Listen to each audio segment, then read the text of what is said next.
Hi, everyone. I'm Deb, and for this week's selection, I've chosen Everyone in This Room Will Someday Be Dead by Emily Austen. If you read Midnight Library by Matt Haig and thought like this, but bleaker and funnier, then this is the book for you.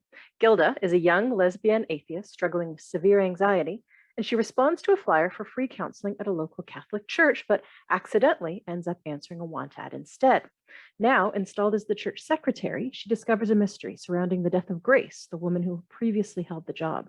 As the questions and deceptions begin to pile up, how long will it be before everything topples, and will Gilda survive the fall? I'll level with you. I have a few quibbles about this book plot-wise, but for me, what really shone was the character of Gilda. It was thrilling to spend some time in her head and watch through your fingers as she careens from good decisions to bad ones.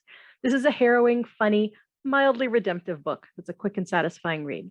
Everyone in This Room Will Someday Be Dead gets 4 out of 5 stars from me. Let us know what you think in the comments.